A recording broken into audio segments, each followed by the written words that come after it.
Well, greetings, everybody. Welcome to the September meeting of the Echo Lake Neighborhood Association. We're really happy to have you here.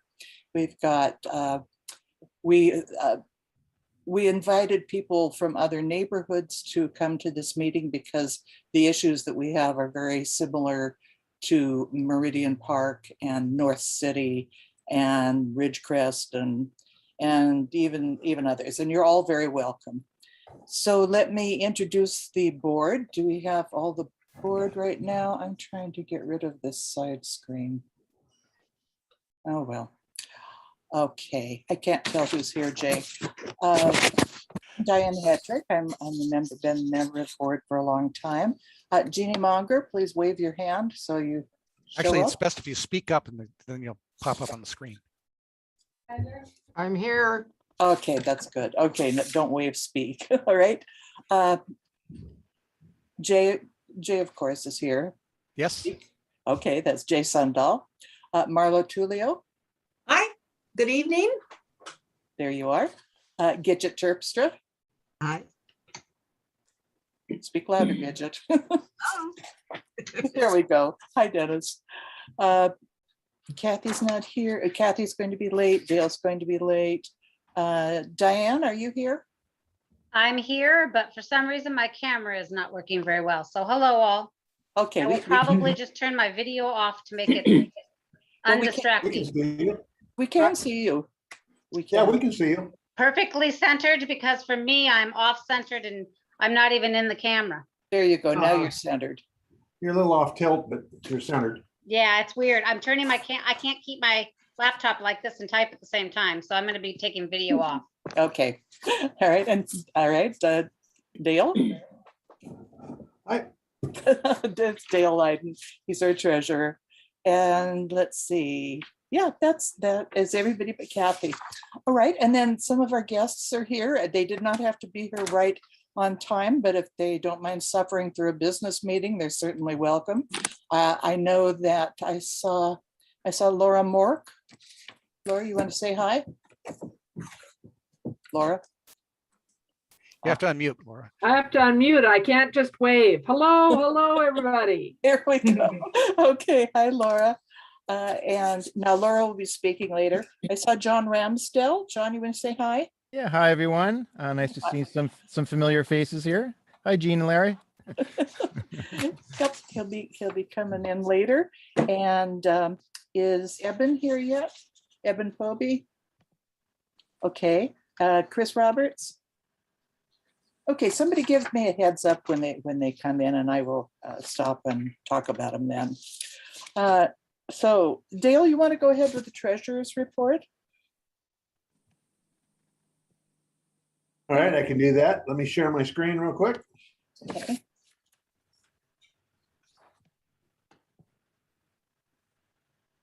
And let me know when you can see it.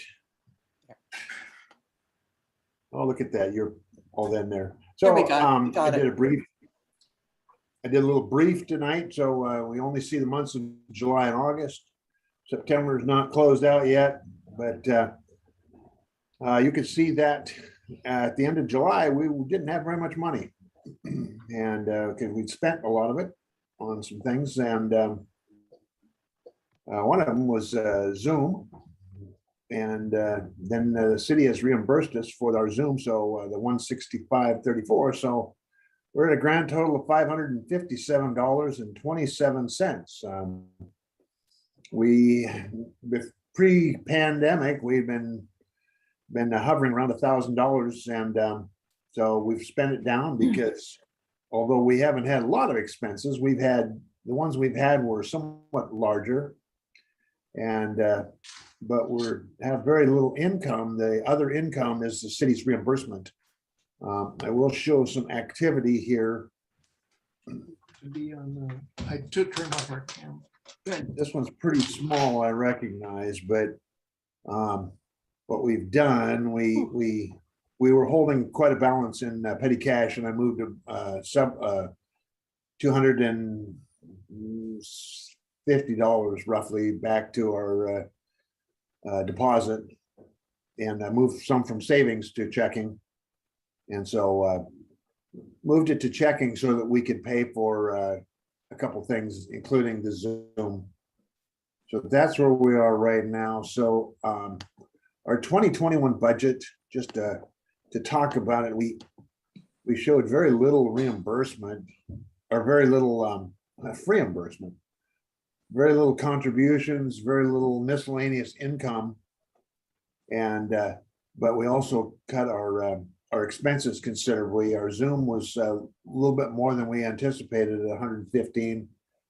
And we have our yearly incorporation and our web domain renewal. We have 2 web domains. And so each of those, by doing a 5-year renewal, we save, Jay, I think it's roughly 30 to 35% on the total cost. So it's the right thing to do, and we had the cash to be able to do it. So that's so we're tracking fairly close to our expected budget. Spanish-based domain register Epic back in January. It hosted the conservative social media website Parler. Hearing something, I don't know that it's a comment. So again, at the end of August, we had 557.27 to our name. And I expect it to be fairly close at the end of September. So that's my report. At some point, we'll have to decide how low is scary and what we're going to do about it. We've managed so far. Okay, Yeah. Thank you very much, Dale. Diane, Yeah, I see in the chat that Wes is asking for an address to Oh. send donations. oh, that's nice of you. We will discuss that, and that would be Dale's answer, and we will get back to you, Wes. Thank you. Thank you very much. Yeah. Yeah, well, if you have my address, you can certainly send it to me or send me an email. And I travel by your house quite often. I could probably even stop. Okay, there's the best offer we've got. Thank you. Okay, let's see. Are we, Marla, before we get into your reports, we've had, with all of the townhouses coming into Echo Lake, we've discovered some issues with recology bins. And they have been, there isn't enough room on the sidewalk for the bins, especially for these townhouses that are sideways to the street. So you have like 12 different units, and they each have 3 bins that go out. And there isn't much, even when they build new sidewalks, there isn't much space for them.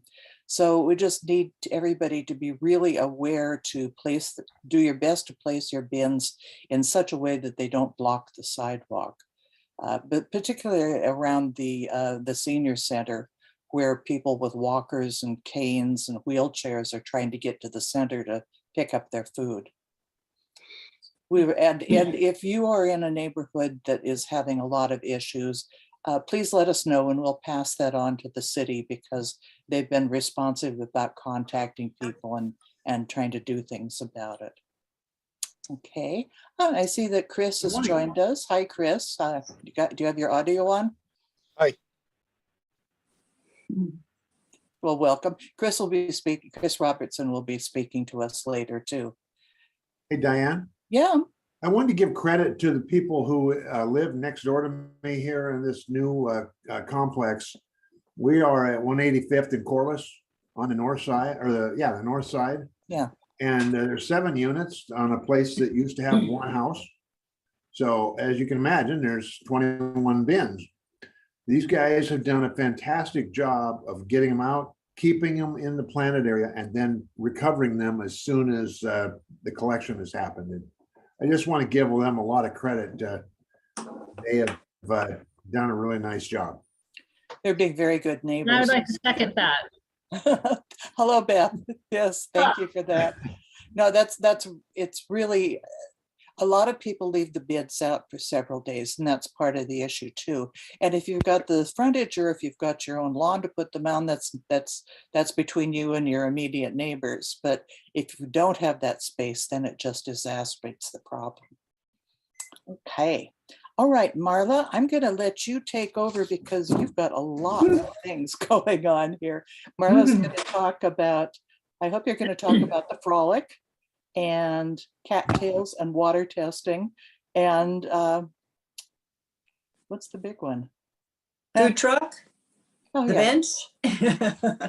Are you able to hear? You can hear me okay, right? Yes, we can hear you. Okay. fine. On report. Oh, Okay. con, of course. Yeah, right. I could start off with the con report, the Council of Neighborhoods that we have every month for the different neighborhoods across the city. And this month of September, the first, might have been the second Wednesday. Well, it seemed like it was the second Wednesday, but it's usually the first Wednesday of each month. We usually have at least one, if not two guests from the city that come and join us. And this month was Chris Roberts, who we have also this evening to join us. And I going to keep his section, his summary a little bit brief so we can, since he'll be speaking with us tonight. Thank you. He spoke with us about some of the experiences that he has had within the city and the staff, and the council is reacting to COVID and trying to adapt to, just as we all are in our own homes, the different events and staffing changes that have gone on. And I'm sure he'll be talking about a little bit about that tonight. Thank you. And then we also had our main guest speaker was the city staff environmental services coordinator, Autumn Salamak. I'm hoping I'm pronouncing her last name correctly. She's been with us for a few years. Her position used to be with surface water, and now the environmental services coordinator is taking on more of an educational type role and being with community services. So I'm not too sure why that happened, but I'm assuming it's because you want to be proactive and educate the community about caring for your property and your land and the waters around it. Anywhere that you're washing your car or going to the lake or putting fertilizer or pesticides on your soil. So they're the organization that works with things like the Soak It Up program for natural yard care and rain gardens. Also Salmon Safe, the designation we have in the city of Shoreline and all the things that go with it. But her main focus this month was to talk about the climate action plan, or CAP, that they have a draft of, that they have been writing. And then all of that is available on the city of Shoreline's website. So you can look that up and see this great, I don't know how many page longs it is, but it's their latest draft for 2019 for the sustainability report. And there's a lot of information on there that I won't get into details, but a lot of the bar charts and pie charts to show what we are doing here in the city of Shoreline, how we've done in the past 10 years, roughly 10 to 15 years, and how that's changed and how things have stayed the same. And our key things that we have out here in this kind of bedroom community, and I just got back from San Diego, Southern California, is how we get from one place to the other. So how we move around with our vehicles that we're using that consume a lot of gas and a lot of diesel. And that is all about carbon emissions that we're putting out, which is so important for us to keep track of and try to reduce as much as we can because of all the changes that we're seeing, on the news with the climate affecting the weather. You all are pretty much aware of that. So the studies that they've done and surveys they've taken, it seems like a lot of this is because of car and truck vehicle emissions that we're hoping to discourage some of that and maybe change that around to people being able to take more mass transit, walking, bicycling. And that's why the city is so focused on this transportation plan and getting feedback from us, which they're really good at, whether it's a survey or open houses. So we'll try to keep you all informed when those are going to take place. I know there is going to be a survey coming out soon that probably Diane will send to everyone through the ELNA or Gmail newsletter. And the other one that is going to be maybe a little tougher probably is the natural gas, because that is so affordable. We have a little bit of natural gas we use in our own home, and the cost money, cost as far as financial money versus what it does to the planet, not only carbon emissions, but how they remove the natural gas from the earth and how it's affecting this, the soil as they mix that soil up and release the carbon up into the atmosphere. So I know we have a natural gas water heater.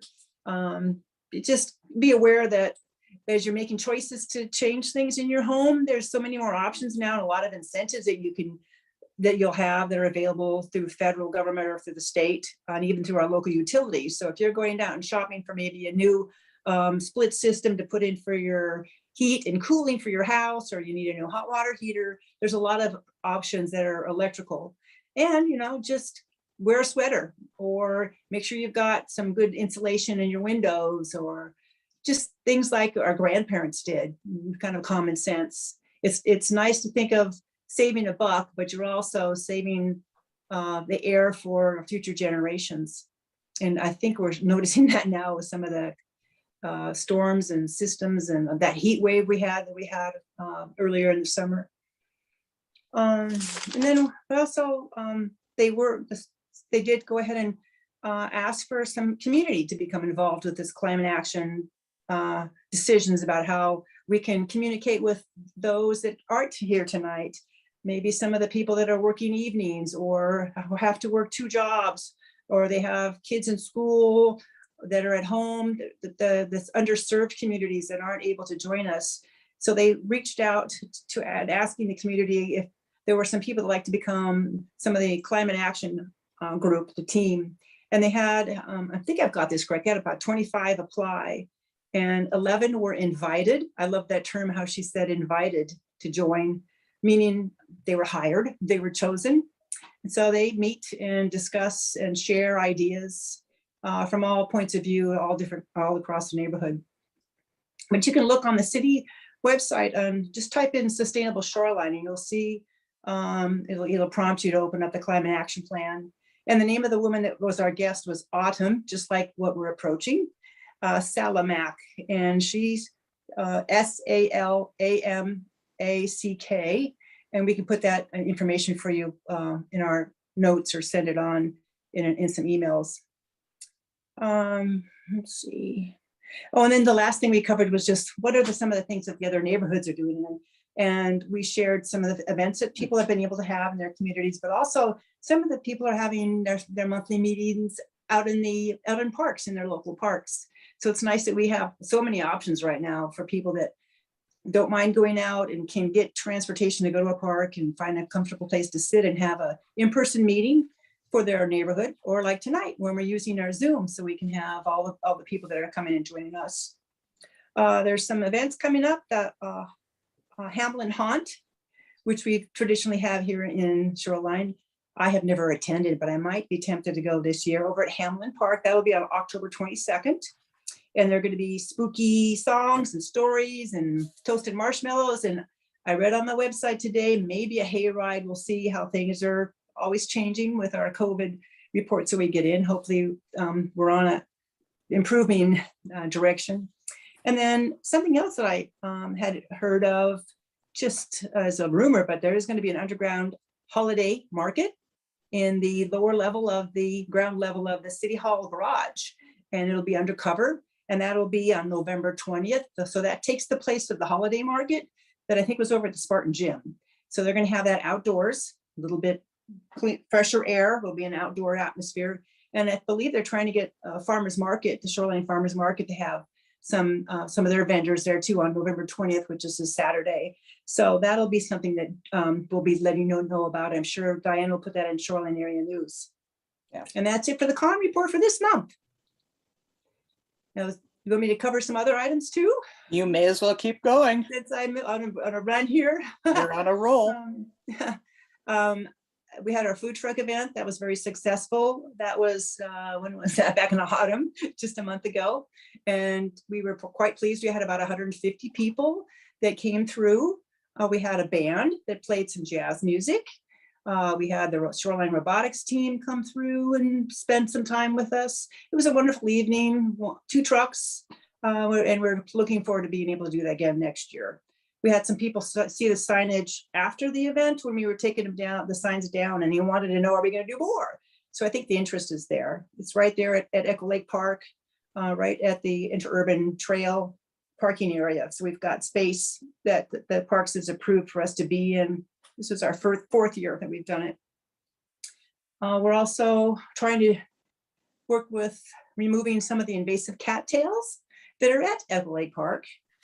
We've been doing that for a few years, and that's a separate work party that we do.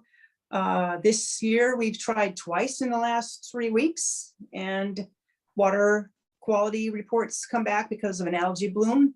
So that's one thing that we'll hopefully find out more about, the conditions of Echo Lake when we have a heavy rain event, just like we had while I was out of town. And that flushes a lot of, the first flush that comes off the streets runs into the lake, one way or the other.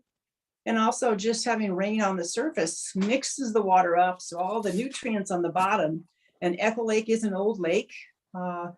It brings up all that phosphorus and then everything that bacteria, algae feeds on. So we have a lake closure going on again as of today. Tomorrow, or what's today? Tuesday. Thursday was going to be a cattail pulling event at the swim beach, but we don't want to go out in the water when it's like that. So the reason why we're pulling the cattails is because they're not the ones that grow here locally.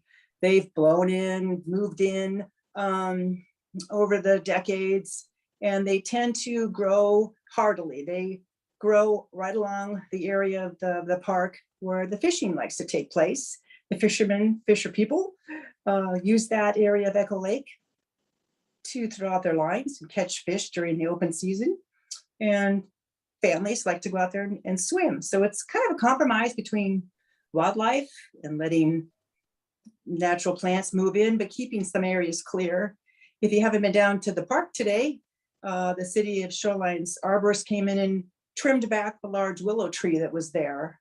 That was kind of a safety issue as far as hiding places. We've had people that have camped in there or moved in. So it's safe for us, safer for them, make it a little bit more open area. So there's a kind of a compromise between how much work do you do in the shrubbery that's around Echo Lake.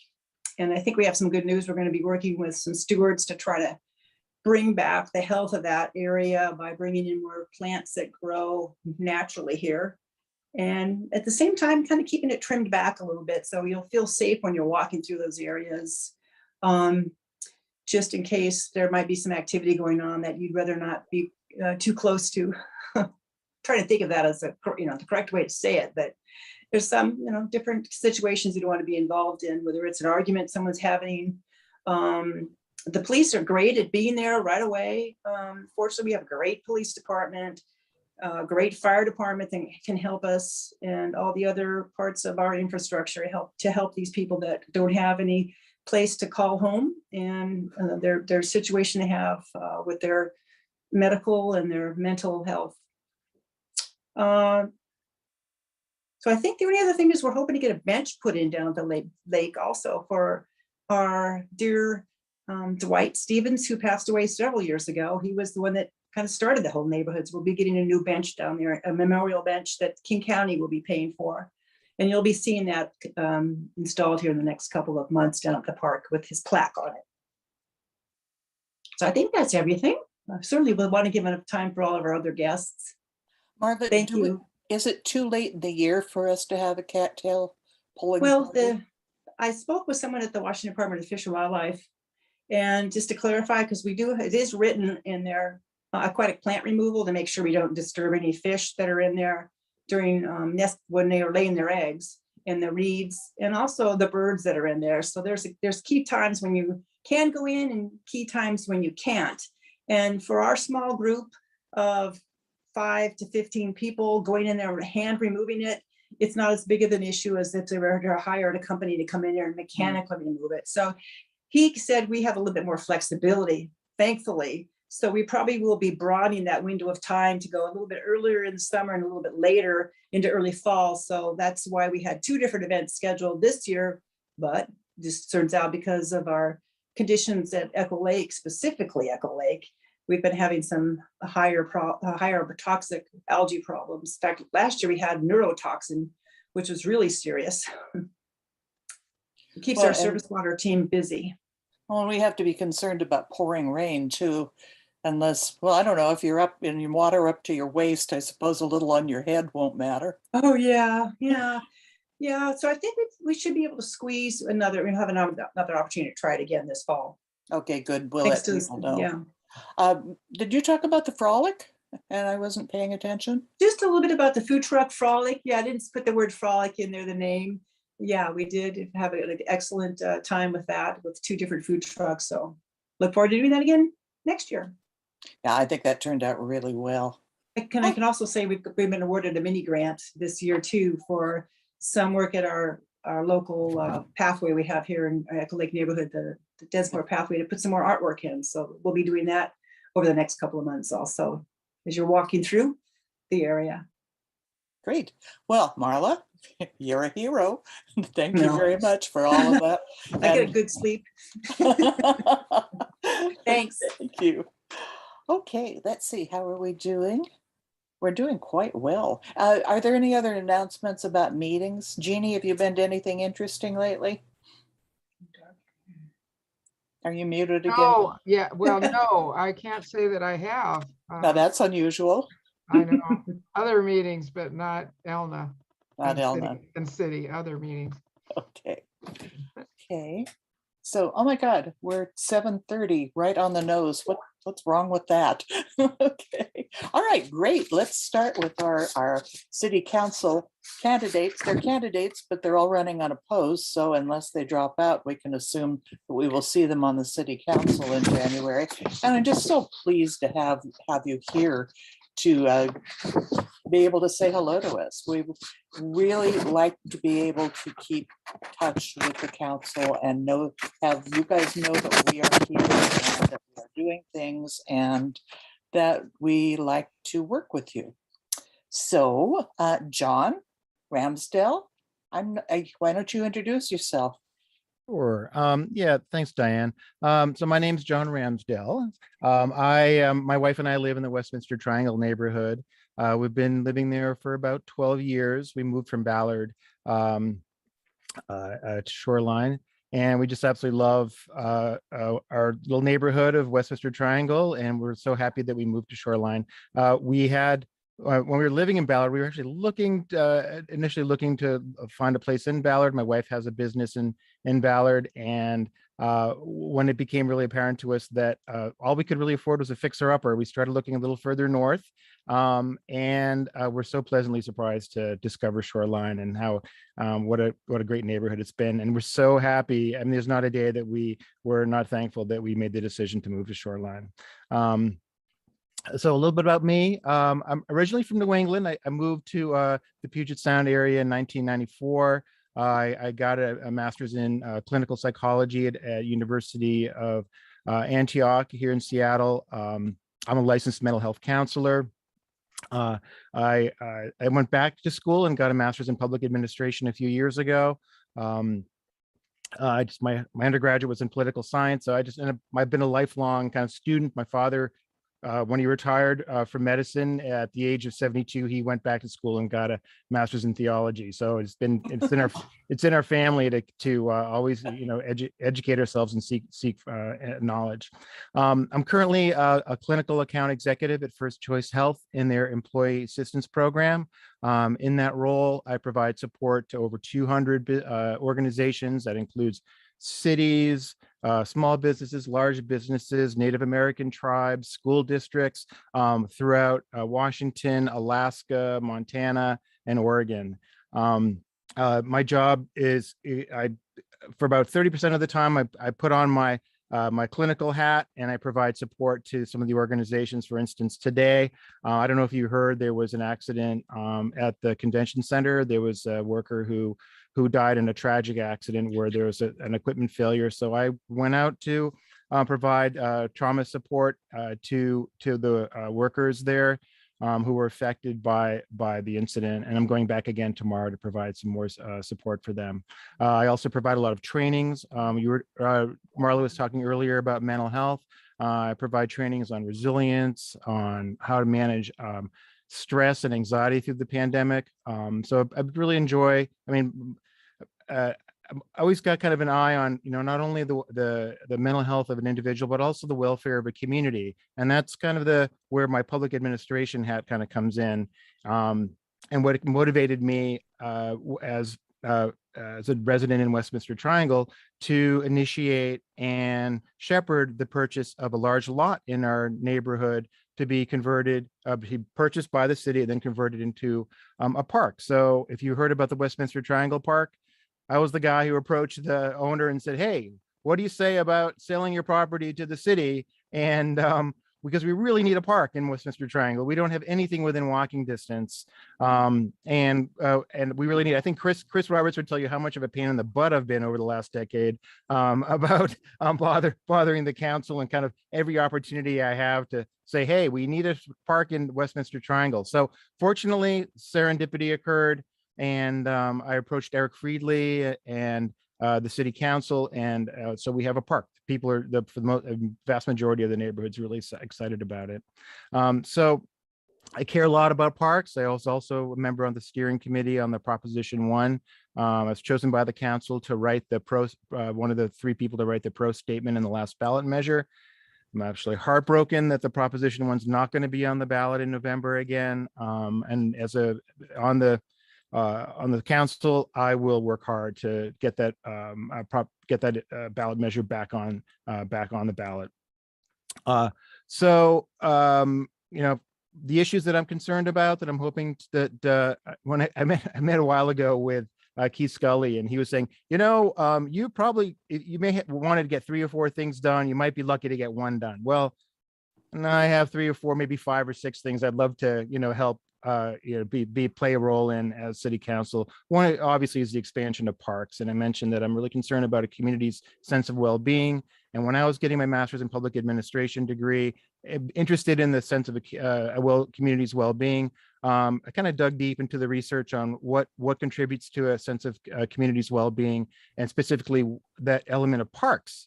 And so it was really obvious that based on some really interesting studies, that the more parks a community has, the greater sense of well-being a community will have. And if anybody's ever interested in what some of those studies are, please don't hesitate to reach out to me. There's some really fascinating data out there about that.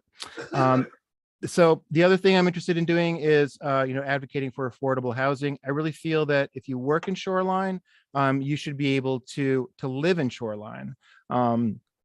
Right now, some of the rents are so high that it makes it really difficult for folks to be able to afford to even rent a 1-bedroom or a studio apartment in Shoreline. I mean, some of the new apartments that are going up, a little 700 square foot apartment can cost in excess of $1,600–1,700. So I'm going to be working hard as a member of the council to support ordinances such as the multifamily tax exemption to encourage the development of affordable housing, and not just temporary affordable housing, more permanent affordable housing.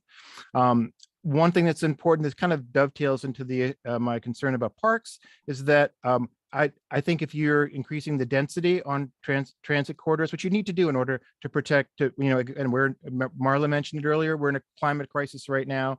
The last thing that we need to maintain a healthy planet is to have urban sprawl. So increasing density on transit corridors is going to be really important.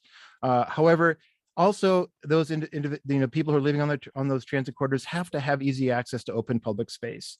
We know that in areas of increased density, and here comes my mental health hat on, that there's going to be increased levels of anxiety and stress and depression, which costs our society money. So a kind of a mitigating factor of that can be open access to public parks, and the research there shows that if folks have access to an open public space, they're going to have a greater sense of well-being, less depression, less anxiety. Another thing to protect our environment is I'm going to encourage public transportation. I mean, as a boy growing up outside of Boston, I'd be able to jump on the light rail station where I lived about 20 miles outside of Boston. I could jump on our light rail station, and within 20 minutes, I was inside Boston. So I think encouraging more use of public transportation, easier access to our light rail stations, I think is going to be a priority for me as a member of the council. Also encouraging green building codes. Again, we need to reduce our dependency on fossil fuel. I'm really glad Marla kind of talked a little bit about, encouraging, us to install like mini splits or look at alternatives to fossil fuel for our heat or for heat or heat sources of heat or sources of hot water. As far as police reform goes, I am not a fan of the term defund the police. I think there's I think there's a much more reasonable and rational kind of way to approach that by encouraging police reform. And that would include, in my opinion, the use of body cameras. I think there's some interesting studies that that were recently done by the Department of Justice regarding a Las Vegas police department study that showed that the use of body cams actually saved money when a thorough cost benefit analysis was done. It also, reduces the time to resolve complaints. Another thing is, when I worked in the field of mental health, I worked with a lot of police. I worked for almost 10 years at Evergreen Hospital as the lead clinician on a mental health crisis team that did outreach to help older adults. So I'm a geriatric mental health specialist as well. And so we would go out into the community. Often if it was a dangerous situation, I would partner with police departments, and we would really save a lot of lives that we wouldn't have been able to do if we didn't if I didn't go to some of these calls with a police officer to kind of secure the home, to make sure that the firearms were secured, and then I was able to safely go into the home and really help older adults who might have been victims of financial exploitation or abuse, or they were just cognitively impaired and they were really struggling to be able to maintain kind of a healthy and safe environment in their home. So anyway, I kind of probably talked more. Oh, it's 7:40, so I'm right at 10 minutes. I don't have enough time for questions. I'm really sorry. I was hoping that I could get done earlier than 10 minutes. So please reach out to me, on my website, electjohnramsdell.com, or I think I'm also the chair of the Westminster Triangle Neighborhood Association. I'm so jealous of you guys. You have such a great neighborhood association. You guys are very inspiring how awesome your neighborhood association is. I'm so impressed. So feel free to reach out to me. I'd love to get to know all of you a little bit better and hear your ideas. I think I'm a pretty good listener, so hopefully, even you wouldn't know that from all the talking I'm doing, but actually I can actually listen pretty well. So hopefully I'll hear from some of you. All right, thanks so much. Thank you, John. I will send out information with contact information for all of you, so that people can get to you to ask. And we may have a few minutes at the end to ask questions. So thanks, John, very much. Great, thank you so much. Okay, Laura, you are next. Come on in.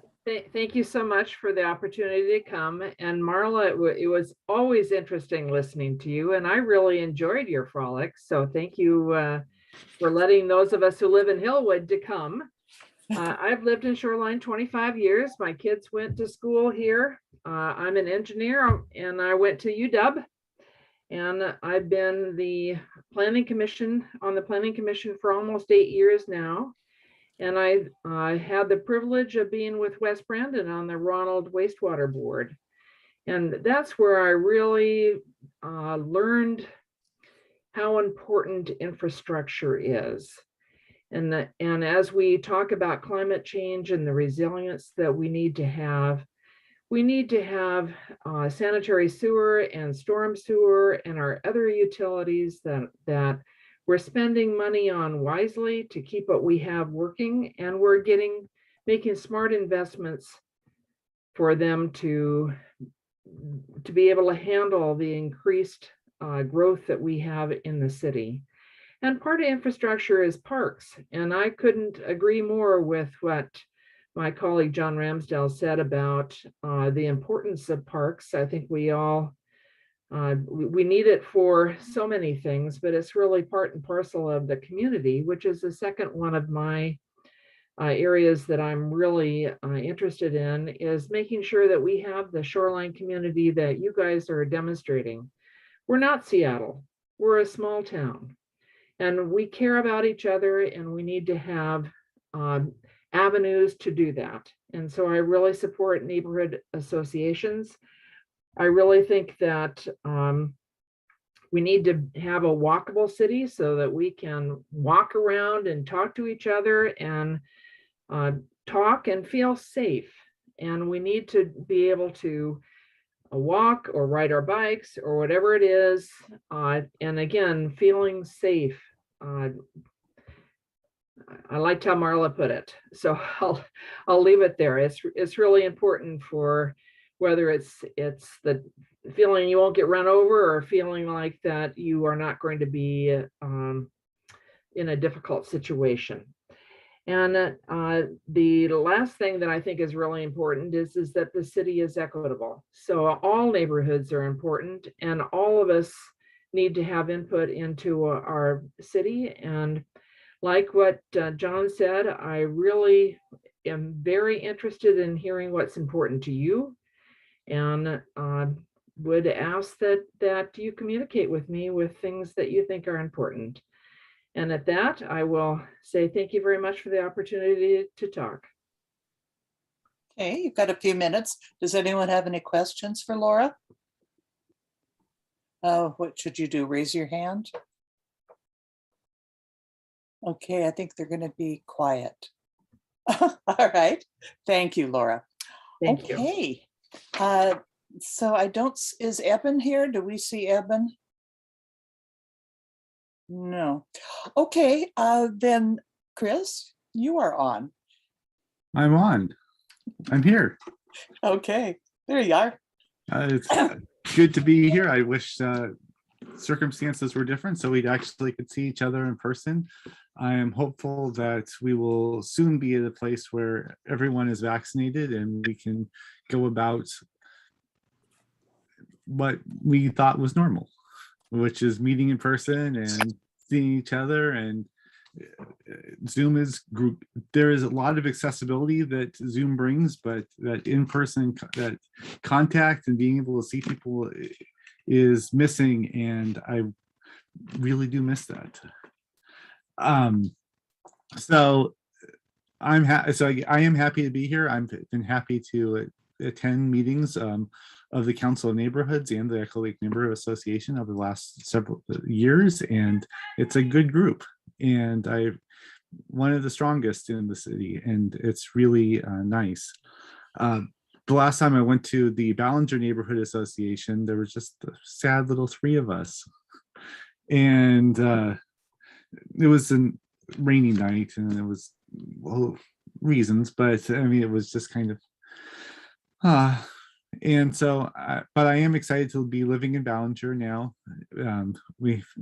My wife and I found a nice place by the school, and we enjoy being there. Our son is able to walk to school, and things are going well broadly.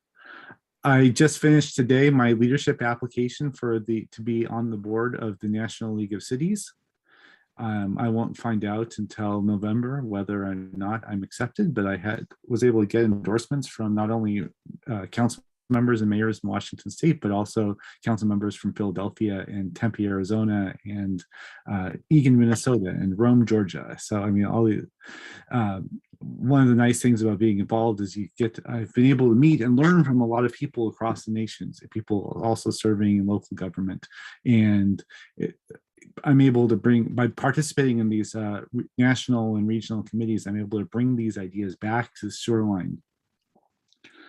I also serve on the Puget Sound Regional Council's executive board, and tomorrow Thursday, we're going to not only recognize Juneteenth as a PSRC holiday. We have to do the employee handbook thing. But we're also going to be authorizing several, I think $100 million in transportation funding and transit funding for cities and across the region. So I'm excited to be there and make sure that Shoreline's voice is present on these regional boards. I'm really just want to hear your questions. I know that Laura got off easy, and I'm excited to be working with Laura and John starting January 1st. But I am happy to answer any questions about the council, decisions that we've made, decisions that we might make in the future. Otherwise, I can sort of keep rambling on about the need for sidewalks near completely around Echo Lake Elementary, Briarcrest, Cascade, and Parkwood. So I think if there's any one priority, is making sure that around the schools we have complete sidewalks. Okay, any questions for Chris? Tell me about swimming pools, Chris. I'll start with swimming pools. So I think we got 54, 55%, somewhere in there when we had Proposition 1 on the ballot a few years ago. In that process, as a council, we recognized that property costs were only going to go up. So we did make the decision at that time to purchase a storage court as the future site of a pool and community center. I just heard yesterday during our council meeting and conversations with Debbie that Shoreline is going to continue to apply for grants from King County, the aquatic grants that was part of the King County Parks Levy. So that will help pay for the getting those grants from King County will help pay for the cost of the land, and sort of because right now we're just paying off the debt on the property. So I'm not sure where the council is about prioritizing the pool. I think the pool is and it should be a priority and should remain a priority, and because it's an equity issue, people need to learn how to swim and learn how to swim safely. And also we have, the way it was proposed is that we'd have space for the senior center and a space for, so that they can co-locate some of their recreational activities within the site, the same site. So, and it would be close to transit. So there's a lot of good things about the pool and community center. I do hope that we can revisit it within the next few years.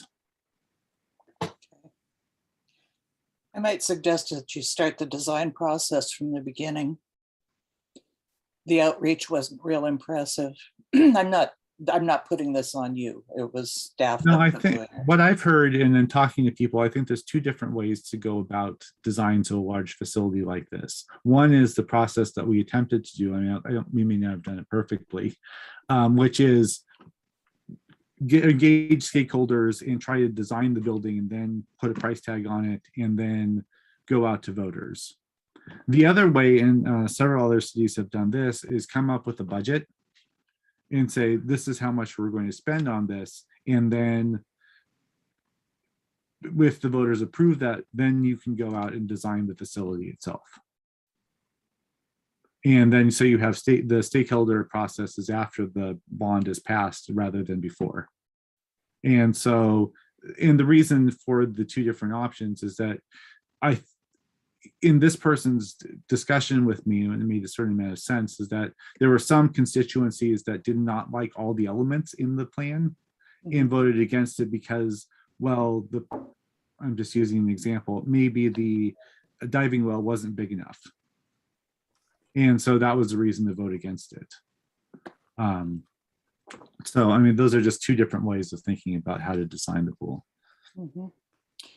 And I personally have changed my mind about whether the senior center should be part of it when I saw how it would constrict their activities for all time. Yes. So, okay. Well, thank you, Chris. I see another question or hand up. Hand up. Pat, is that you? Yes, yes, it is. I I just wanted to mention to the council members my two issues. One, I am very concerned about the maintenance and appearance of the Aurora Village Transit Center. We are encouraging transportation, but I think that really needs more attention for pickup. And I think it's our entrance to a lot of people to Shoreline. And I've talked to Metro, and not having much success. They say they're underfunded or they can't keep it clean or something, but it really is an eyesore, I believe. And people, I know people who are afraid to go there. They're afraid to enter the transit at the Aurora Village. That's one issue. And two, I do want more public restrooms. I think it's a health issue. People need places. They need toilets, and I'm at I'd like to walk. I like to walk around, but we need public toilets. And the Aurora Village Transit Center is a place where we have thousands of people per day passing through. They're brought in by the transit agencies, and the transit feels they say we have no money for toilets. We're not in the toilet business, but it's an issue that deals with people and is essential. That's it. But thank you so much for listening. I completely agree. And as a council, when we were putting in code for the 2 light rail stations, we did say that you have to put restroom facilities at those stations, and those stations are being built with restrooms. I mean, it's only 2. It's not where they all everywhere they need to be, but we are working on that. Other candidates should feel free to join in this discussion. Eben will be joining us in a couple of minutes. He's finished. And I'm here. Oh, there you are. Okay. Okay, then you don't get to jump in or ask questions. I'm going to let Eben go ahead. Chris, thank you. Okay, Eben, introduce yourself, please. Thank you. I'm sorry for being late. I had a conflict in my schedule. It's such a wonderful evening to be able to call upon in a neighborhood meeting. That's one thing that makes Shoreline very unique. The community building and how our neighborhoods are set up is just so beautiful. I lived in Shoreline for 9 years. My family been living in Shoreline for 26 to 27 years before it became a city. My wife's family, and I love it here. I grew up in Oregon, schooled in Oregon, then moved here 9 years ago. I work as a budget analyst by profession, and I'm passionate about culture and cultural activities because of how beautiful it is. And so I'm the artistic director. I volunteer as the artistic director for JHP Cultural and Diversity Legacy in Shoreline, which is just a performing arts organization. And we've done a lot of collaborative work with the city, as well as now Shore Lake Arts. In 2019, I was appointed by the Governor, Jay Inslee, to serve on the Board of Trustees at Shoreline Community College, and being on several committees, PTA for Edwin Pratt, and done a lot of training with the city of Shoreline, and then recently got also approved to be on the non-law enforcement, it's about police, committee with community members, just to go through and see the process for investigation and all that. And so come 2022, if everything stands as it is, I will be on the city council, and it's such a pleasure to serve the city. And I look forward to community building, as I said earlier on, and public safety, as well as, I guess I jumped in at the right time when Councilmember Roberts was talking about, how the city is moving forward in strong decision making to make sure that there are public restrooms at all these train park and ride centers. So I think it's a great idea. So let me not take much of your time. I'll be here for the rest of the meeting. Thank you. Any questions for Eben? Are we going to let him get off that easily? Okay, then I'll throw it open. We still have a couple of minutes. Throw it open for questions from anybody to any of the candidates or all. This is your big opportunity. We'll never be able to get this many of them together again because it'll be illegal or they'd have to declare it a formal council meeting. So we're delighted to get you at this moment. Sid Copa, you have a question? This is a question maybe for the whole group. And maybe I haven't really been paying a lot of attention to city elected politics of late, but isn't it kind of unusual to have three races with no incumbent where there's basically only one candidate running? Is there something going on that makes that not surprising? Well, I did have two opponents at one time, and one dropped out early, and then there's another one. David Chen is actually going to be on the ballot, but he won't be able to serve because he's living in Oregon now. But I think it's pretty unusual. But Chris, you probably could speak a little bit more about that. Yeah, I mean, I would say that it is pretty unusual, especially for a city our size. It's really with three. I mean, especially really, it's three open seats. I mean, I think that in 3 open seats without a second challenger, I think that's very rare. I mean, I think looking at similar jurisdictions in Puget Sound, I know in Issaquah, there's several incumbent council members who are running unopposed, but they're not incumbents. Many of us have been run opposed on this council before, so yeah, I think it's pretty unusual. Any other questions? This is your opportunity. Don't be shy. I think Jean, I saw Yeah. Jean. Yeah. Evan, the burning question is what neighborhood you live in? Hillwood. Hillwood. Thank you. Yeah, Thank you very much. of course. Hey, Diane, I have a question. Yeah, go ahead, Wes. Whoever can answer it. One of the places that I walk is actually under the underpass on the south side of 205th.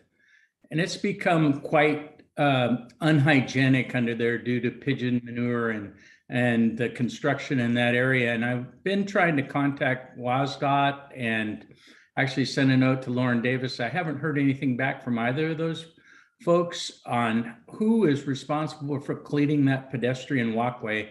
And then there's also some trees that are obstructing the off-ramp from I-5, which makes it quite dangerous to cross that egress. And for me, as a person who lives in the Echo Lake Desert transportation area, because there's no way to walk out of that neighborhood, this is kind of an important route across I-5 over to that little shopping area. So I'm just kind of curious if there's somebody I could contact to see about cleaning that sidewalk off, keeping the construction barrels out of the way, maybe trimming some of those trees so you can see.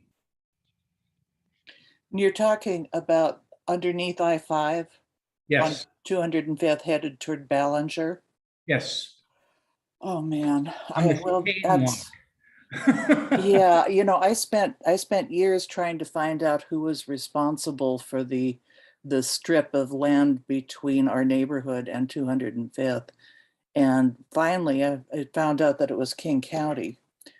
But so that spot that's where the road starts.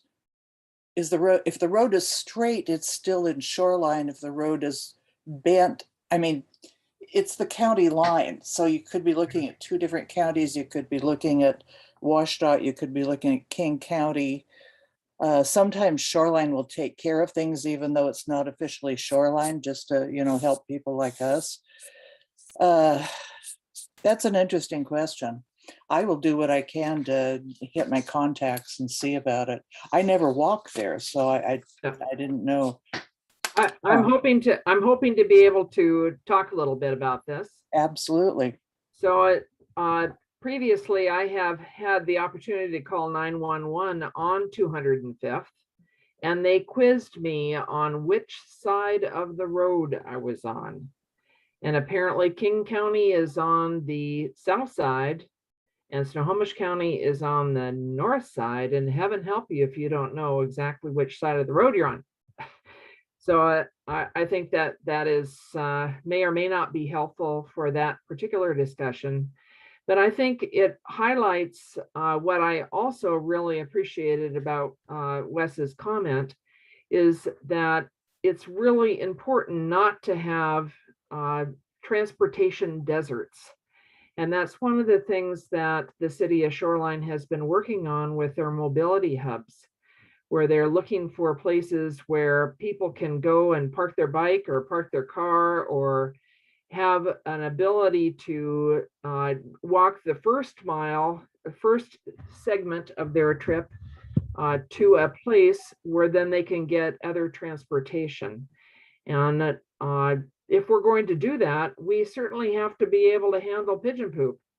So I am not happy to hear that there is pigeon poop, but I think that we all need to work together to make it so that these places are more pleasant to walk to, and that it encourages people from every neighborhood to be able to walk around and to go to the neighborhood shopping center and not have to feel unsafe doing so with trees and whatnot in the way.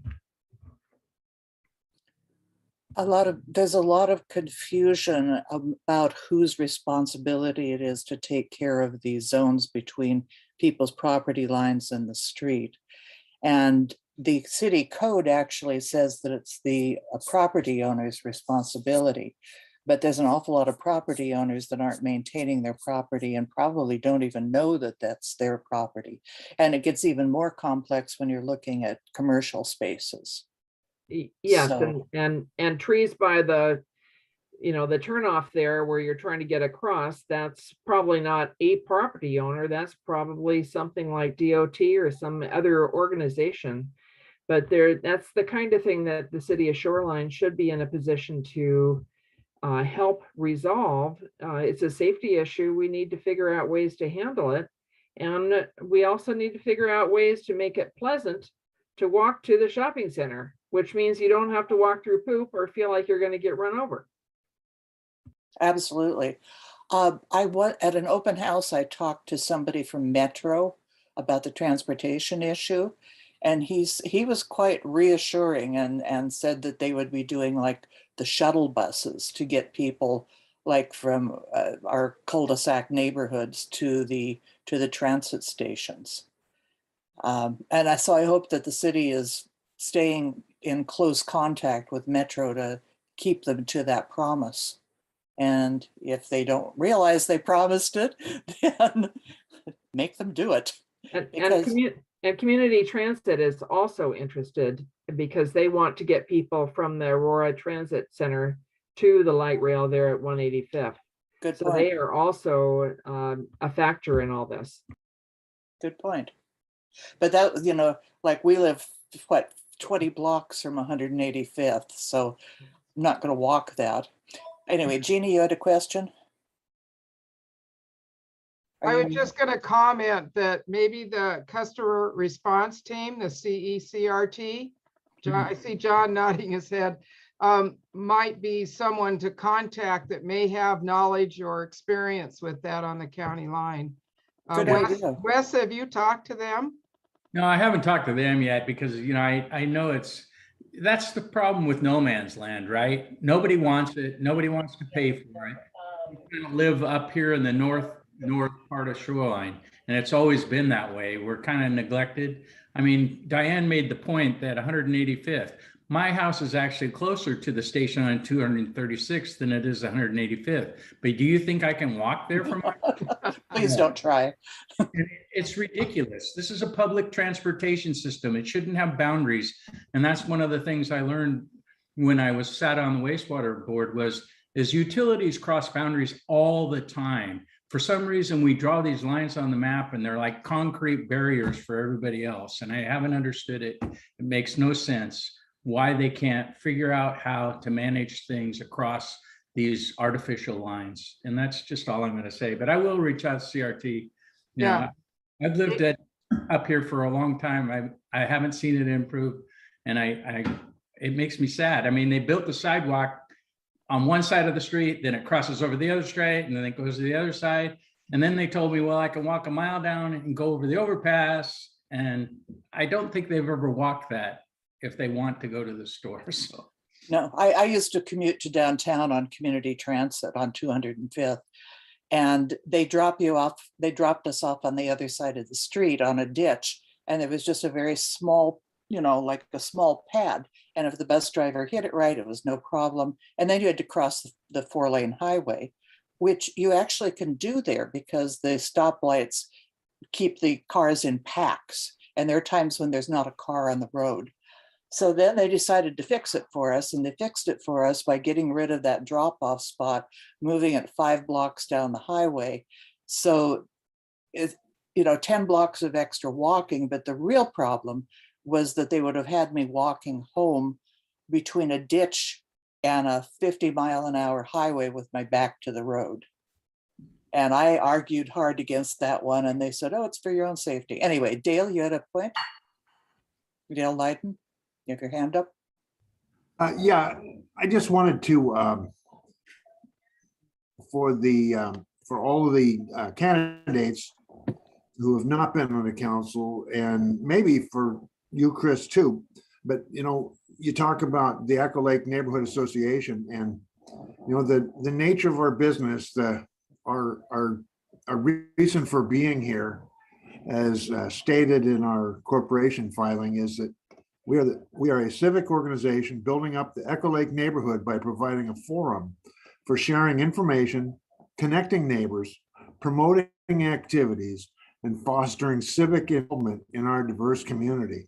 And we have long seen ourselves as a catalyst for helping citizens work with City Hall, businesses work with City Hall, and vice versa, and transversely, City Hall working with citizens and businesses. We see a lot of times that there is distrust in a community with their elected officials sometimes, and we want to be that not so much gateway, but we want to be that bridge. And at the same time, and throughout, I've been on this board for, I don't know, maybe now 10 years, maybe more. I can't remember. But I've seen us do that. I've seen residents or citizens come to us with a complaint about something that the city has done. And because of our connections, we're able to go to find the right person, ask the question, and get back to them. And we're really, able to kind of confirm to the residents that, this really is the right thing. And the city really is doing the right thing. And conversely, we have been a conduit for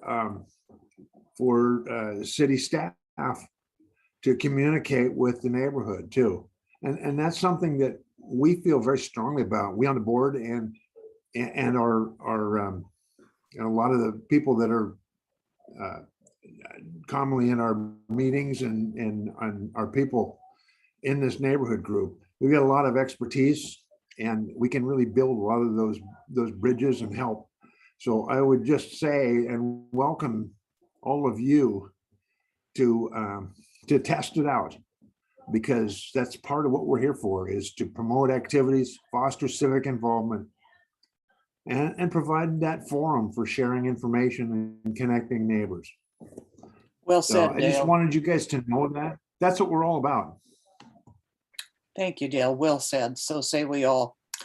Okay, well, this segment, we've finished the time allotment for it. To the candidates, thank you so much for being with us. You are absolutely welcome to stay for the rest of the meeting.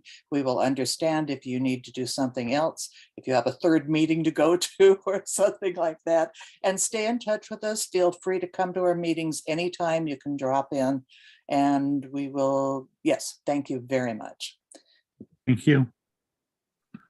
Diane, would you be able to send us an invitation to your monthly meetings? Because I just love what Dale just said. I really feel that a good government is a government that engages the public, and I'm excited that Dale had said what he said, and that you guys are offering to be a conduit for what's concerned, what the community is concerned about. So I'm really impressed. I'm really impressed. Not to be concerned.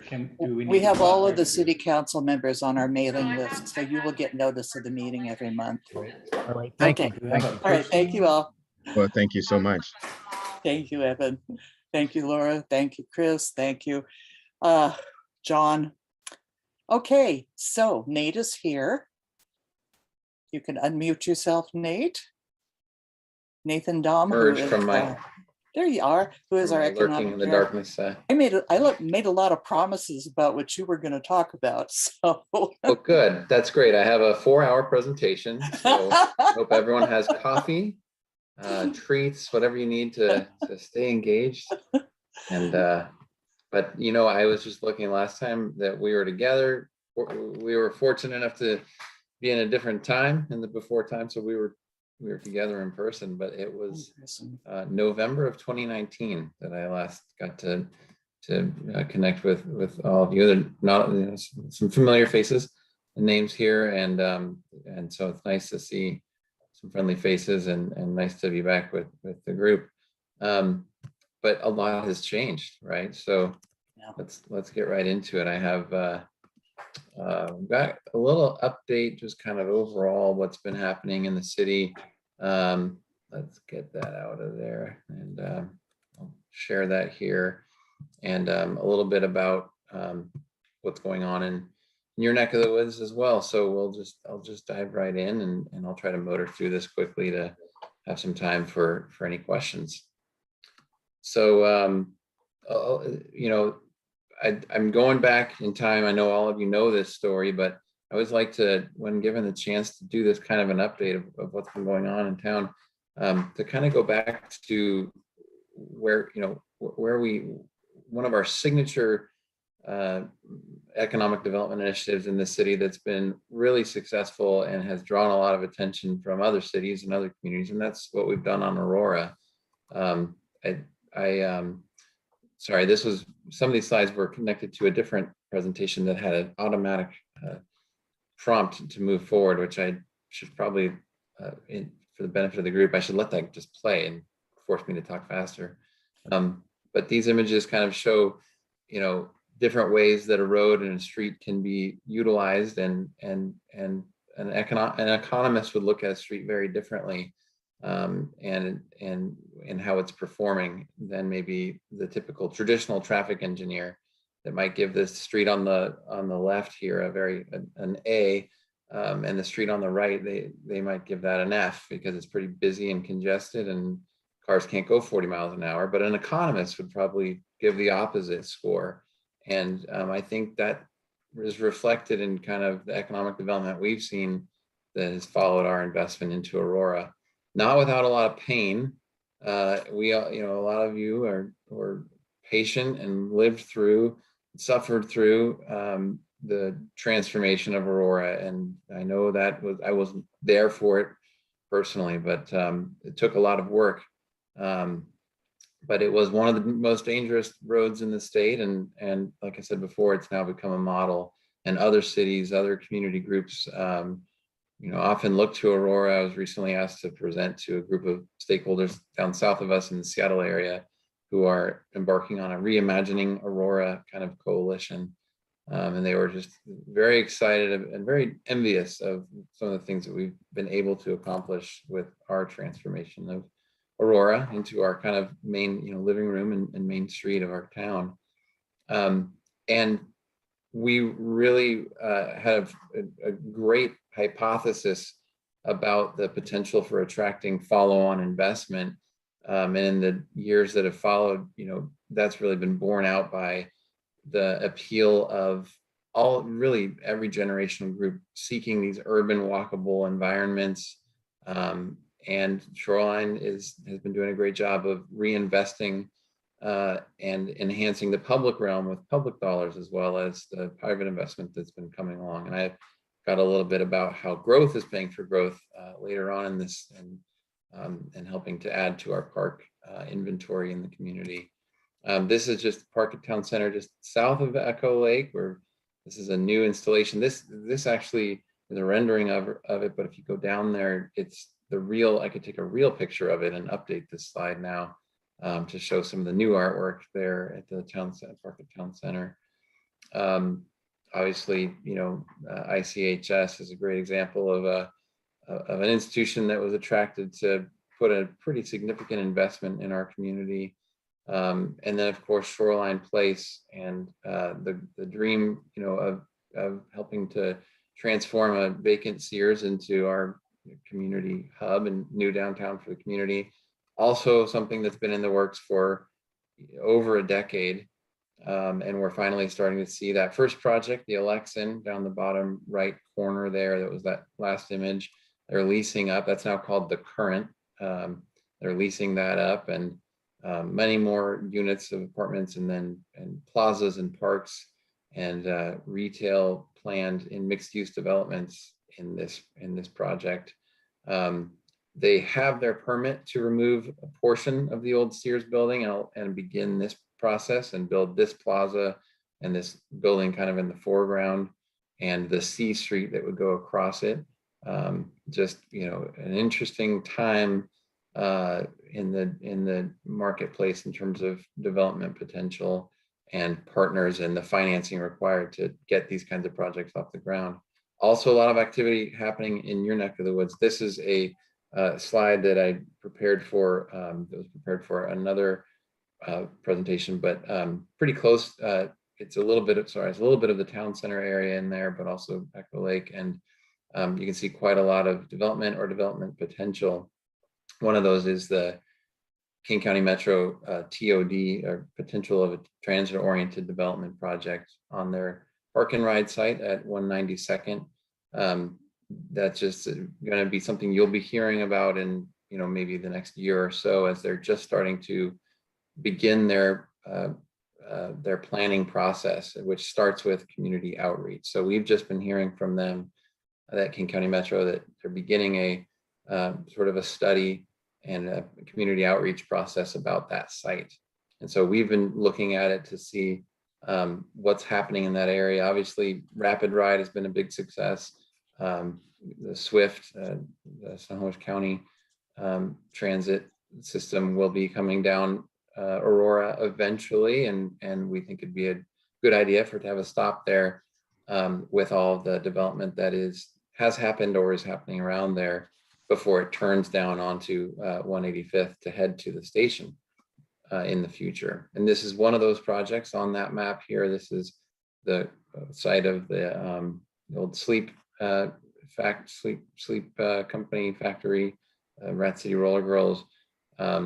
The interesting thing, like I was saying before, in this pandemic time, financing options have really changed considerably, and some projects have not been able to move forward as they intended. And this is a site as an example of that. Interestingly, the site sold fully permitted to an affordable housing developer. So affordable housing developers, if they can get those tax credits that underwrite the projects, are able to operate on a thinner margin. And so it's a way in which this project is able to move forward. This is another builder, but they have adopted the project and purchased the property with the permits in the city's kind of permitting process. And they needed to extend that in order to kind of tie up their financing and move forward. So that's a project that we can expect to see coming in the next few years. Obviously, one very major project at 188th, so just across from Sky Nursery, basically, that's underway in 2 phases of nearly 500 units. So this is a big project, a big development in this part of town, and is underway now. And back to that station, sorry, the 192nd Park and Ride, just for reference, we've looked at this before, kind of as a community. This is a Sound Transit, very old, back when Sound Transit hadn't decided exactly where the alignment would go. They had studied the site as a TOD potential, and that just gives you a sense of the scale, the size of the site and what could potentially fit there. Potentially a little bit of park space and out and public space and mixed use. A graduate student, slightly more recently than that, but still about 10 years ago, I think, a graduate student did a thesis project studying that site. So these are old plans, but I think still the potential of that site and its central location, and of course, Rapid Ride and all the investments we've made to Aurora since then, it's just an even stronger candidate to do something better than just a big surface parking lot. And I think there's a lot of excitement about that process that should begin soon. But like I said, all there is a plan to begin the plan at this point. So these are just old kind of images of what folks have discussed for that site before. I also wanted to give a quick overview of where we are with the station areas. I certainly hear a lot of questions about that. We have obviously big dreams and big plans that we put in place with rezones about, more than 5 years ago. Interestingly, nobody could have imagined, I think, that the hot housing market we had 5 years ago would just further catch fire. And so we'll talk about some of the development we've seen. Primarily townhomes. We've seen a lot of townhomes in the outer areas of the station areas. And you can see here, and actually this number is outdated now. We have over 100 townhome projects, hundreds of units, obviously. We really envisioned the central closest to the station areas to be these really vibrant, walkable urban environments and multi-family mixed use projects, these kind of ground floor commercial spaces.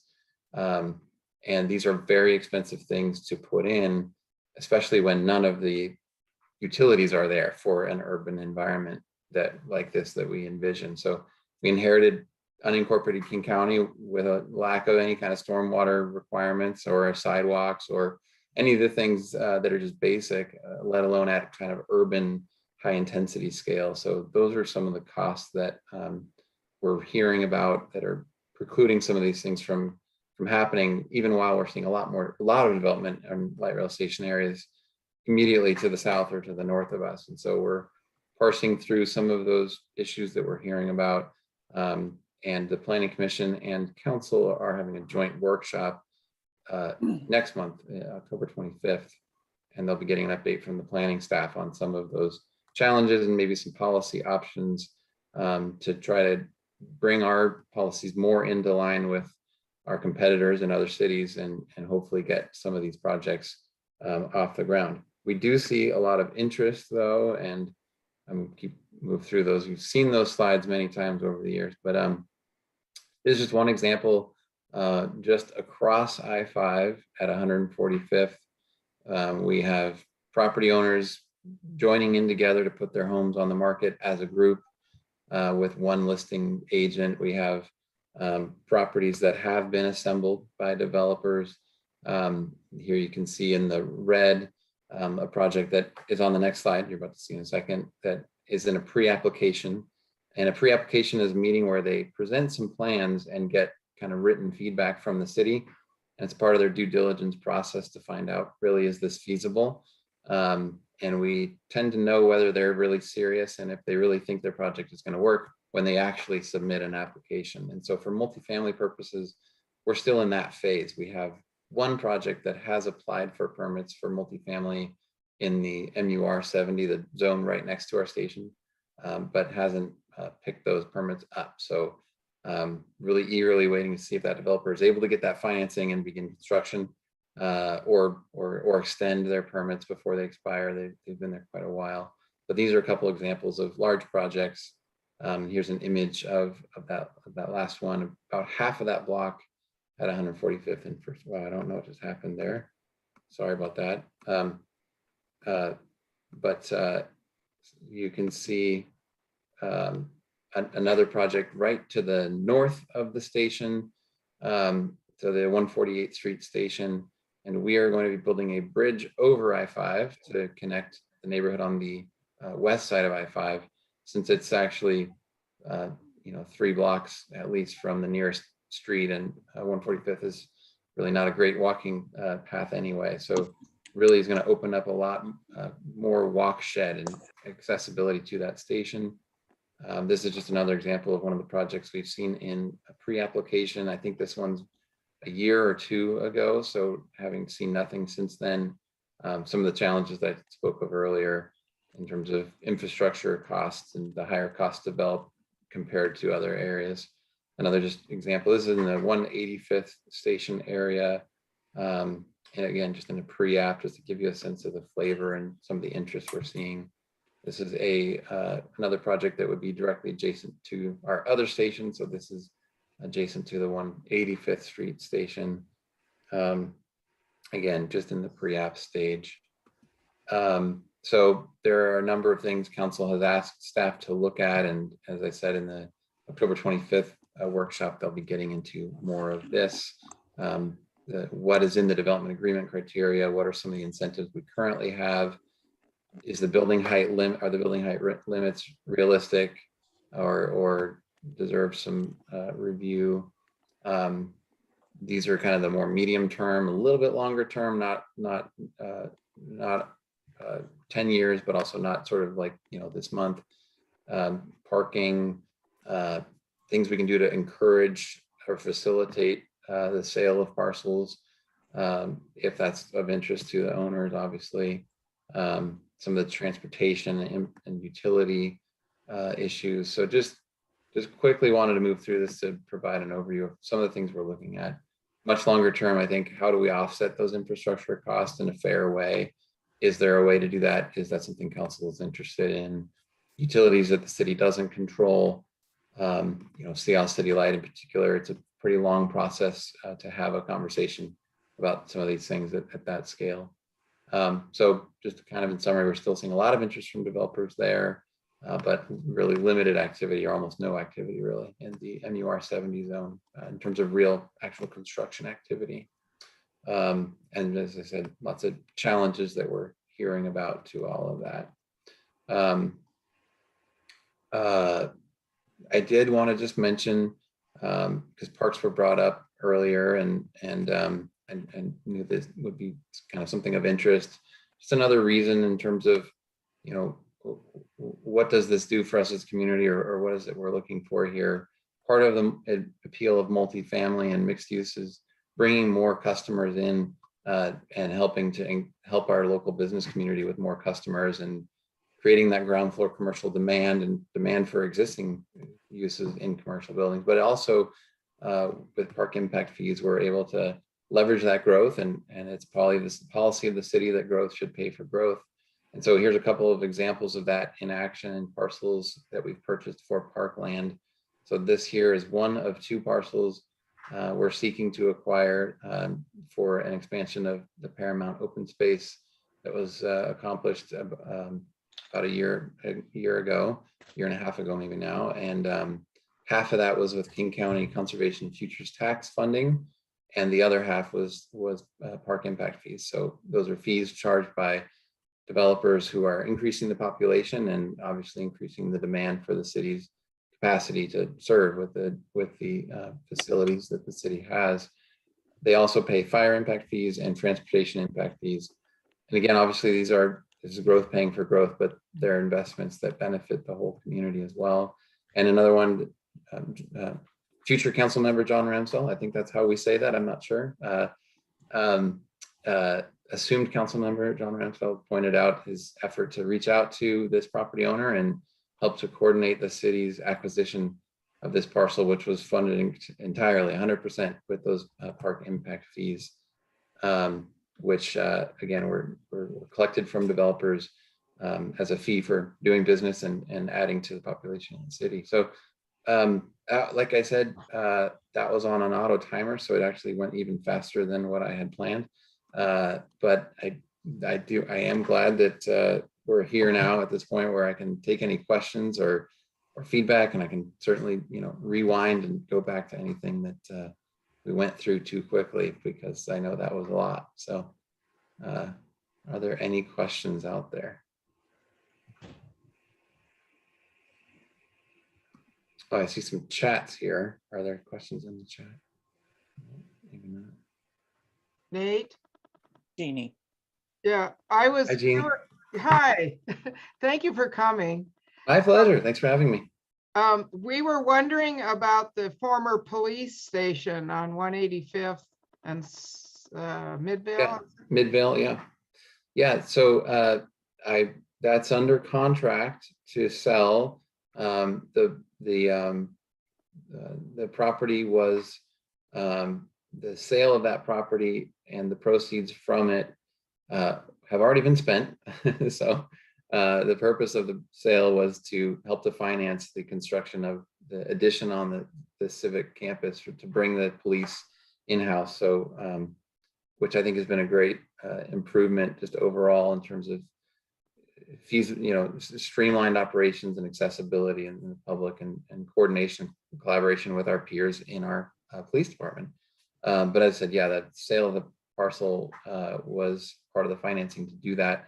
And the sale, the fully executed purchase and sale agreement had a 12-month duration of, it was set to close on permits or no later than 12 months following the feasibility, which ended about 11 months ago. So October 30th is the closing date for the property. And that's one where the buyer has done a pre-app on I think a 6-story, 122 unit apartment building was what they identified as being kind of feasible. It's about 3/4 of an acre. So it's a pretty large parcel and it's pretty flat.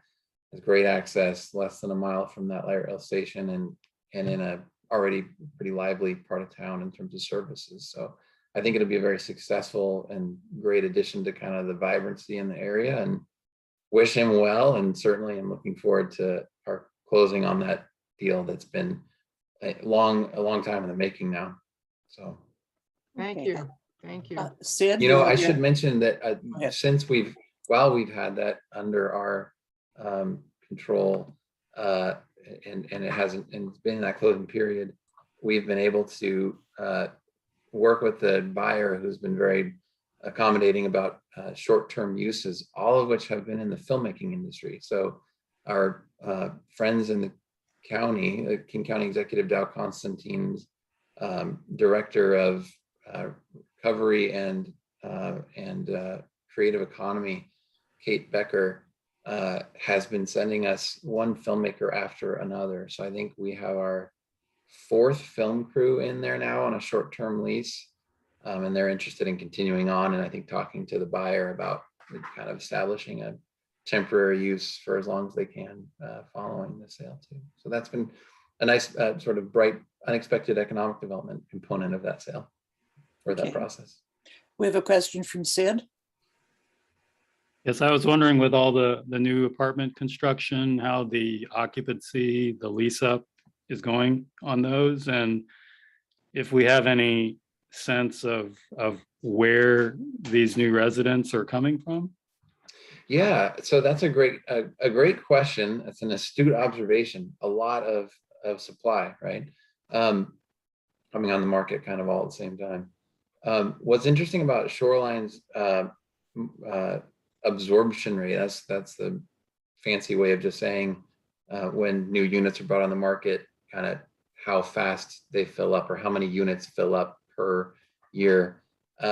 It's basically been the number of units that were built that year was the absorption rate that year. So Shoreline's market has been really representative of the rest of this region, which is, people are moving here whether there's a place for them or not, and they're moving here. The folks moving to this region are people of such high income that they can find a place to live, and we just haven't been building fast enough. So there have been the introduction of some of what, incentives like first month's free or that kind of thing, or kind of leasing bonuses.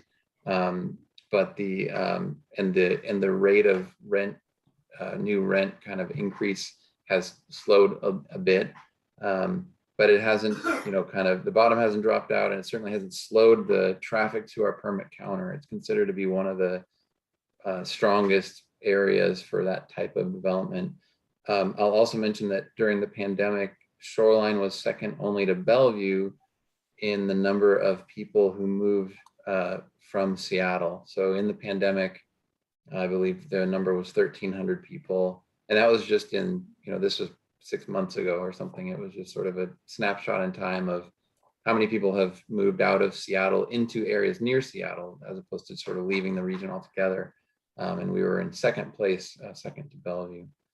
So I think it's, to answer your question, I think it's both folks from beyond the region and as well as people relocating from Seattle that we've seen a lot of the population growth. Okay, we have a question from Tom Karsten, Meridian Park. Hi, Tom. Yeah, hi. How are you? DUM 70, that means 70 feet tall? Yeah, MUR 70, right. So mixed use residential, and then 70-foot is the height limit. There is that optional development agreement that is a 140-foot height limit. But we haven't seen any takers for that. And a 14-story building is pretty tough to make pencil. And anything over 8 stories, you have to do concrete and steel, and that's much more expensive. And typically they don't do anything under like 20 stories because you've got to have a lot of product to make that, have that pencil out. Yeah. But yeah, 70 is. Yeah. I asked because I used to live in Toronto in one of my previous lives. And it's interesting that if you look at the skyline in Toronto, about every 2 or 3 miles, you can see a real clutch of 10, 20, 30-story buildings. And then it drops down to 2 or 3 stories until you go to the next subway station. Yeah. Of course, it's 20 degrees below zero part of the time in Toronto. So the enthusiasm to be in very close proximity to the train station, the subway, is immense. And also the kind of density issues and just having a whole lot of people stacked up high. It's so much cheaper to move people up and down than horizontally because of counterweights and the economics of that. So you'd think that there'd be more demand for the taller stuff, although you rightly point out that the steel and concrete zoning laws about going higher, you can't just do it with wood, makes a big impact. But yeah, so there's a sort of having lived here off and on since 1979, I must say that I'm close to overwhelmed in a quiet sort of way with how dramatically this whole area is going to be changing because of these thousands and thousands of apartment units, which will mean relatively younger single people, proportionally to what was here before, families with 2,000 and 3,000 square foot houses with 3 or 4 kids each, all interested in going to school. So now we're going to adding thousands of people who have very different interests in that, very likely. And, you know, but that's inevitable once the subway was going to come here, and these 2 stations especially, because it's certainly economical to try to get people to those stations so they can have a more pleasant ride going into town or whatever. So in a longer run perspective, it's just almost hard to comprehend the changes that we'll be having here. And in some ways, much of Shoreline will become like the Roosevelt district in somewhat North Seattle. Certainly along 185th, 145th, probably. Yeah. Well, I'll be curious to see if the zoning is taken up by the developers because of as the economics of that sort of plays out with the trucks and the benefits of being really close to the train station and just hitting in the elevator, going down, bang, you're on the train, off you go. So thanks. All right, thanks, Tom. Jan Stedman has a question about when development will begin at the Edward Pratt Park site on 185th. That would be a great question. I'm happy to take back and check with our, I guess it'd be Parks, Fleets and Facilities or Recreation, Cultural and Community Services. I don't know the timeline on that, but that is another acquisition. That was one that we were able to acquire 100% with the Conservation Futures Tax dollars, grant money that we were able to secure to purchase that. But I don't know that we have development dollars available for that.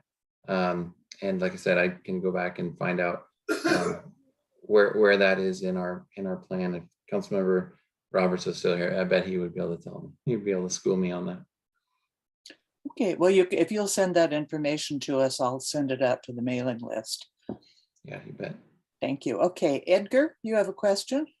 Yeah, so the Northgate station is opening in like 2 weeks. Do you, like in your crystal ball, do you feel like that should help ramp up the activity in near our station, or like how much of an impact do you think it'll have with the development?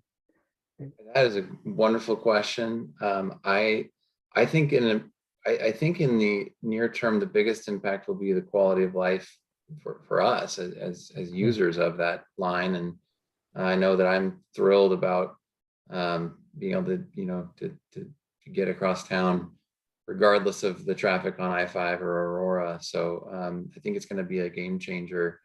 It'll be interesting to see. I just got the text message that Metro's routes have been published for how they're restructuring around that.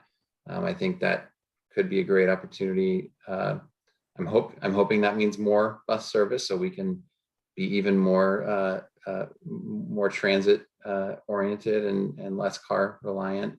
And then I think that,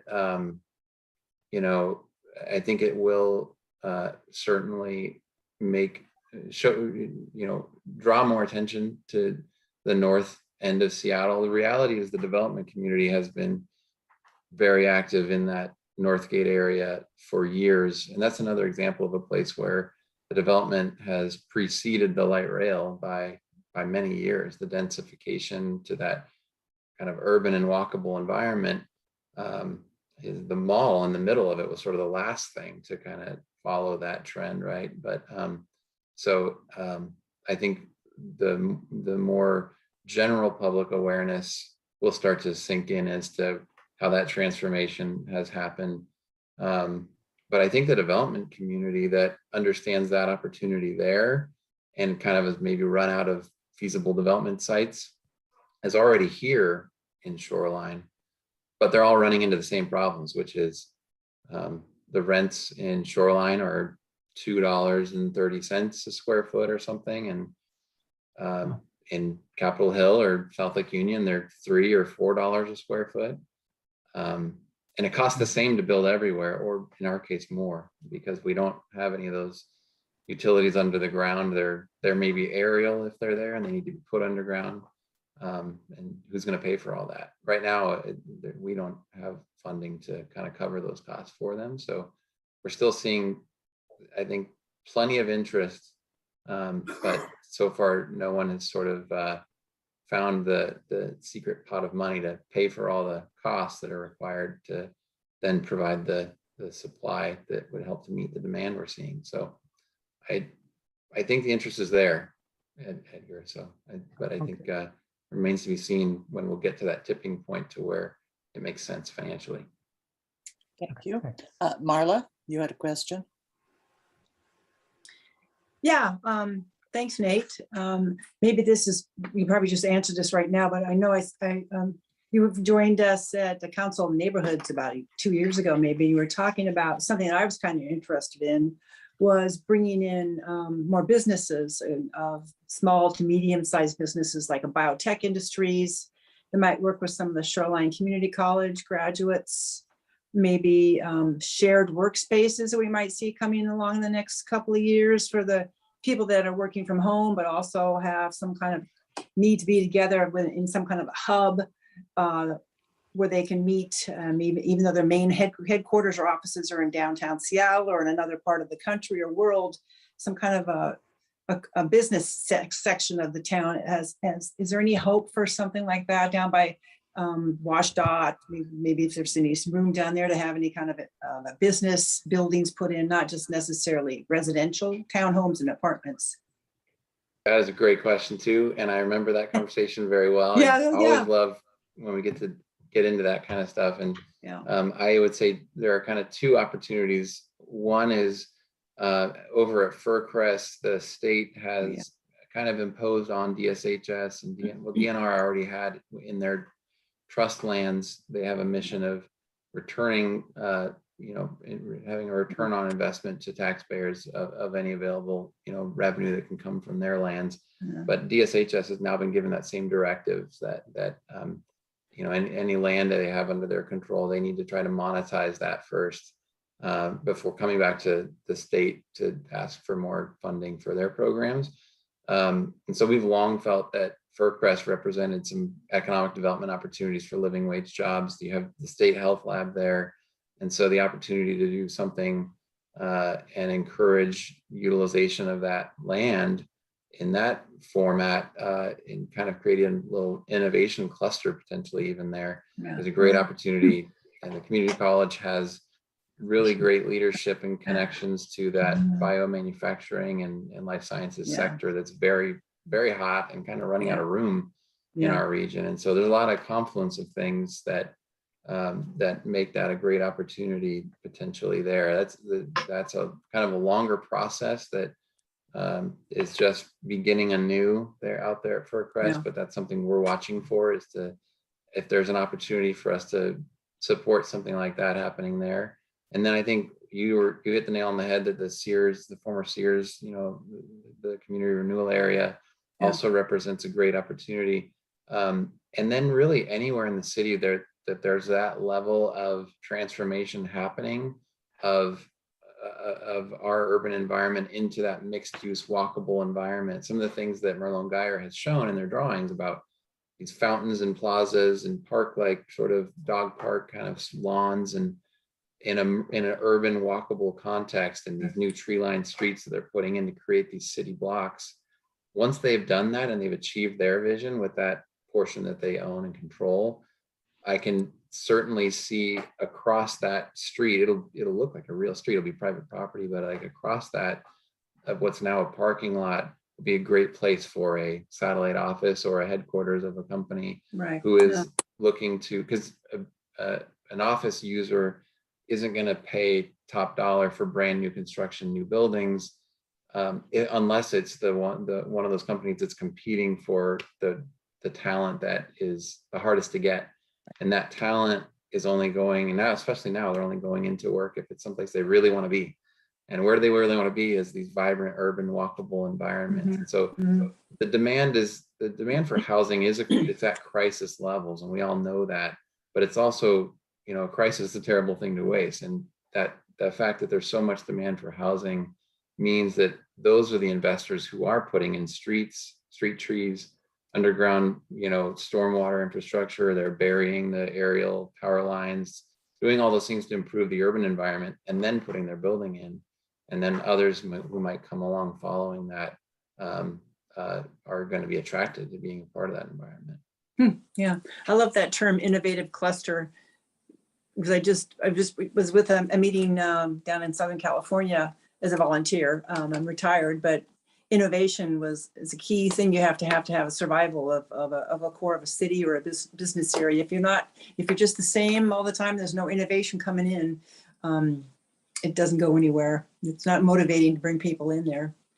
Right. Thank you. Yeah. Hopefully we'll get the next Amazon, and the Amazon we have now is a little. Well, I don't know about that, but you want them in their young and growth phase. And once cities become these massive monsters, it's kind of changing. Right. Yeah. Okay, thank you. Nate, with all of the climate change initiatives, for those that aren't walking, the trend is definitely toward electric cars. So what are we doing about charging stations? Seattle City Light is actually a great partner on this, and my counterpart there and I have toured around the city, and we're helping them on a location right across from City Hall. I was really advocating for a number of other sites, but it was the one that worked best for them, feasibility wise. But they have a lot of funding for charging stations from the VW settlement, the Volkswagen settlement related to their kind of diesel scandal, if you will, that's required them to put a lot of money into these charging stations. Seattle City Light property over near the 185th Street station is a potential kind of charging station. They're also looking at things like, power banks. So basically large scale batteries that can bring in solar power or wind power, or provide kind of district energy support for homes who may have solar to share within, this microgrid in a local area, and to charge those cars. I believe our city code requires that a certain number of the stalls are at least equipped to easily be wired up for charging stations. So whenever there's new construction going in, we have charging at City Hall in our garage. I don't believe there's even any charge for that, no pun intended. But I think it's something we expect to see more of, and folks in the city are definitely working on that and working with our partners in utility to encourage and support that more all the time. Thank you. Dan, you have a question. Yeah, thanks very much. Hey, Nate, was curious about going back to the parks bond. One of the buckets of money within that 38 million or whatever it was for property acquisition, $9 or $10 million. Does that still sort of sit as the future play, or Have we gone to other funding sources or grant sources to try to acquire property in the meantime? Or what's just sort of your take on that as it's kind of in motion with property going up in price? Yeah. Well, I think that it makes sense to try to get these properties tied up if we can, that are on that priority acquisition list. It's going, it's PRO's plan in 2017. And as you point out, they're only getting pricier as time goes on. And so one of the tools we have available to us is our bond anticipation note, which is a short-term source of funding. And just as the name implies, it anticipates a bond would be passed to pay it off. And so that is one option. We have utilized that recently for the Brugger's Bog expansion parcel that we were able to acquire thanks to an intrepid community member and volunteer who spotted that and alerted us to its sale or to its listing. Our agent was not getting any response from the seller, and we didn't know that a sale was imminent. We were just trying to keep in touch and make sure we knew what was going on. They didn't want to let us know what was going on. They hired an agent and put it on the market, but we felt so strongly, I think the council and city manager felt so strongly that this has been a key park expansion priority for the city for so long, and that it's not going to change, that we should use that bond anticipation note money to purchase it and hope that the voters will pass a bond in the future, and so that we can repay that amount. And so we did move forward and purchase that property using that funding. As I've said before, we've used the Conservation Futures Tax grant very successfully. There is another grant source right now that I think there's a maximum of $500,000. So it's something we're looking at, I think, for potential design money for some of the park acquisitions that we've already been kind of working on. For $500,000 isn't really enough to buy anything anymore, and not a whole parcel anymore, the way things have been going. So we're kind of all options are, we would like to entertain any kind of funding source we can get. Wherever we can get it, huh? Those two parcels with Paramount Open Space down by 145th, are those still going through? There were two individual. There were two parcels, right? And so we acquired one, and then so the second one, we're still in negotiations with that property owner. Good, makes sense. They haven't said no yet. Okay. He'll be surrounded soon. All right, Sid, you have a question? Yes, I did. Back during the slide presentation, you showed some residential development parcels where the properties had been aggregated. Yeah. How is that happening?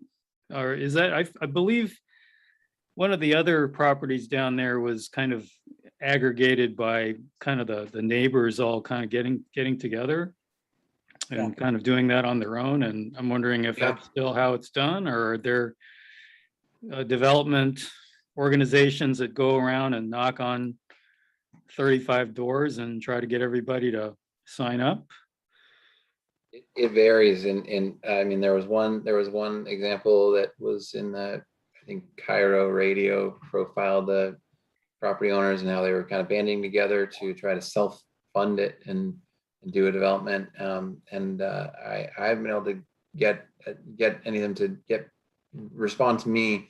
So if you know the ones I'm talking about, let them know. I'm very interested to know and help however I can. I think that's a very interesting story. But the typical scenario is much more straightforward, kind of like what you were talking about, a realtor, an agent going around and kind of pitching themselves to those homeowners. And I think there's been kind of a steady stream of those coming through those areas and pitching their services and why they're the best to represent that group. And at the same time, kind of trying to keep those parties together and get everybody on board and kind of sign up for a team effort of going out to the market together. And so they'll do a joint, I think, kind of a joint listing agreement under which none of them can sell to, so if you got 15 homeowners, one of them can't just sell to somebody else independently without offering their property to the rest of the group, so that that group could then pool their resources and buy them out, so they can kind of keep that assemblage together.